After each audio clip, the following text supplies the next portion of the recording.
Welcome back. We're talking about Film Quest. We're talking about the film The Village of Middlevale with Amber, co-director, and Frank, lead actor. Welcome back.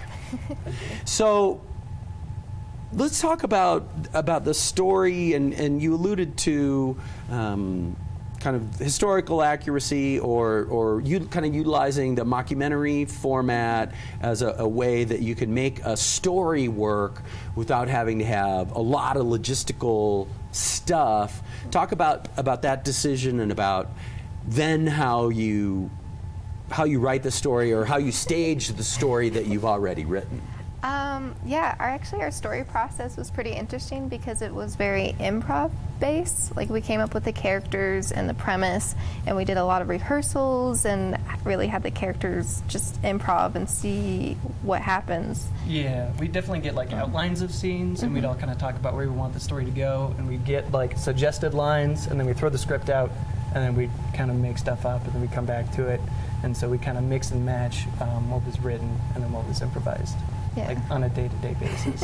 It led for some pretty cool things. There's a lot of stuff that's just not in the film at all. Because we filmed for over a year and then like cut it all the way back down to a movie that you see. Yeah.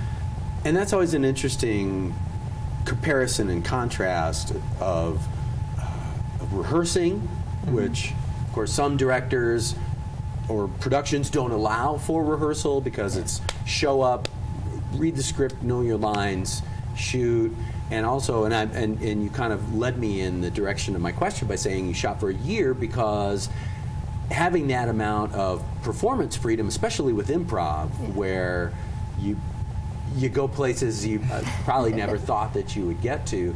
Talk about kind of managing that process, and were there times when you veered away from what you felt in terms of how to do the production or where the story was going even?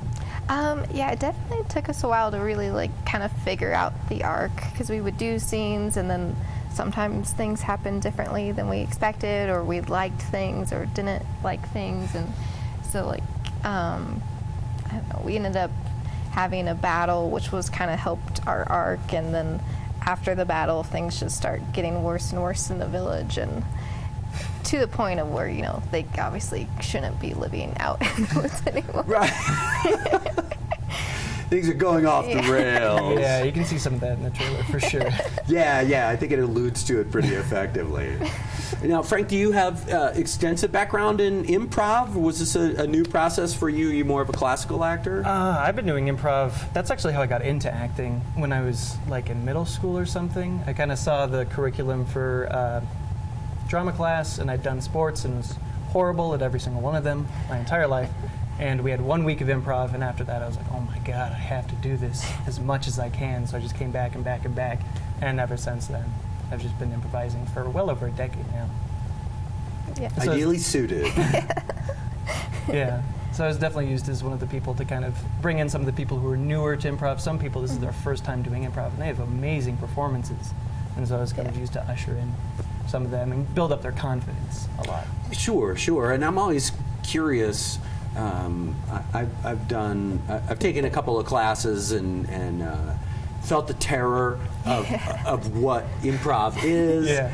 And I can assure you I'm terrible at it, but I'm curious to get your take on sort of nature versus nurture of somebody who's very experienced in the process of improv, which I'm sure that practice makes you a lot more free to just whatever comes in goes out.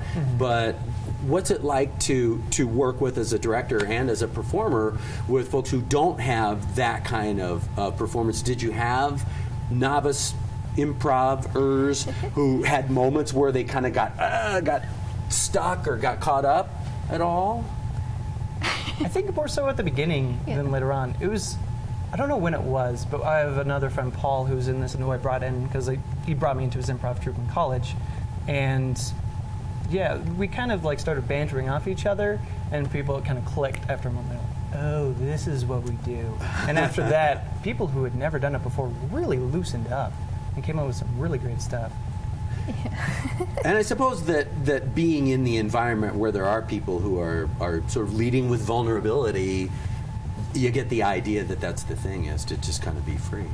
Yeah, and we definitely when we were casting the characters, like we had some people who, though their confidence was low, they have very strong natural talent. And the wizard character, like, you can't write a line for him. Like, he just comes up with the craziest stuff out of his head, and he's not like a trained improv actor, but he's very lucid. He's got the nature. Yes. Yeah, he does. That's cool.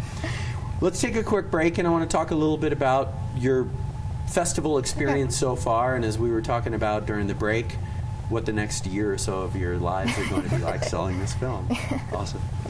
More with the crew from the Village of Middlevale. After this, it's Film Quest on Park City Television.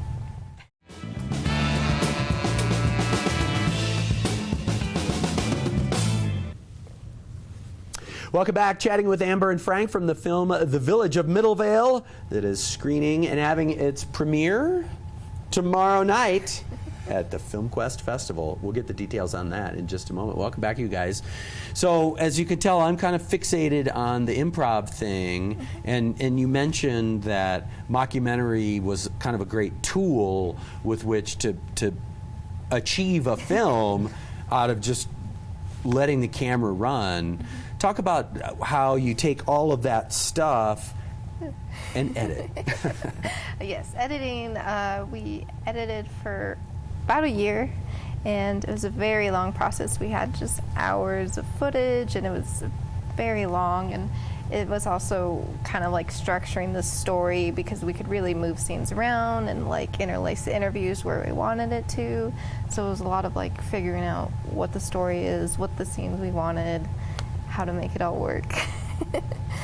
And were there times during that process, I mean, was it I don't suppose it was a straight line of, what the crap are we doing, to, whoa, this is genius. Were there moments in the editing process where you thought, maybe we don't actually have a finished product, or were you able to kind of see the story arc emerging? It was hard when it was just really, really long, so it was just long and slow, and we just had so much footage, and we're like, we gotta lose something, what are we gonna start cutting to make it snappy and quick and fun? So. Yeah, I remember when you guys were like, we got it down to 3 hours, yeah! I was like, oh my, that's gonna be so long. I don't want to sit for 3 hours. Village of Middlevale, Part 1. Exactly. This is very... But now it's only an hour and a half. So. And that, I mean, I can only imagine, because I don't have that experience, but even when you get it to 3 hours, like, you've got to get it to 90, and if not 80 or 75. Are there tearful moments when you're letting go of like great hilarious moments that don't advance the plot and stuff like that? Yes. Gotta be hard. Very much, especially with comedy, because I'll be attached to certain jokes. I'm like, I love that joke. Right. But yeah, we had to get rid of some definitely things that I loved. So I take it that the DVD will be a box set with all of the outtakes. Yeah. 10 hours of outtakes. Lots of bloopers and lots of deleted scenes. That's great. Yeah. Well, we got to do the business end of this, because after all, you are selling your film, right? Yeah, so Middlevale plays tomorrow night at 8 p.m. Tuesday at the Jordan Megaplex Theater at Film Quest. Very cool. So, and where do you guys go from here? Hopefully to more festivals. I think the next one I've heard about is in Virginia, so I'll probably fly there, not road trip. But. Right. And is that something that you guys, like, are you kind of planning on? Like, right, more or less you're blocking out 6 months or a year, or is it like, well, if we sell the film here or we get distribution here, then we won't go to the other? How does that work? I don't know. Actually, going to festivals is so awesome. You meet so many great people. We've met so many cool filmmakers here. So even if we got distribution or anything like that, any amazing thing like that happened, I'd still love to tour around and meet new people. It's a great experience. So we've had a lot of fun, especially at Film Quest. There's just it's really about like meeting the other filmmakers, and there's a lot of parties, and so it's a lot of connections, and that's really what it's about. That's awesome. Well, you guys, thank you for making the trip up. It's great to meet you, and I can't wait to see the whole film. And best wishes for a big premiere tomorrow night. You going to do the red carpet and all that Oh, yeah. stuff? Oh, yeah. Oh, yeah. Oh, yeah. Cool. Well, thanks for coming, and we'll hope to see your names in lights very soon. Thank you very All much. the best. Hey, go see the film tomorrow night. It is The Village of Middlevale. Research it, watch it, love it, and go do an improv class because you'll be a better human being afterwards. We're going to take a break. We got to do weather and more music from the Adarna because I love you.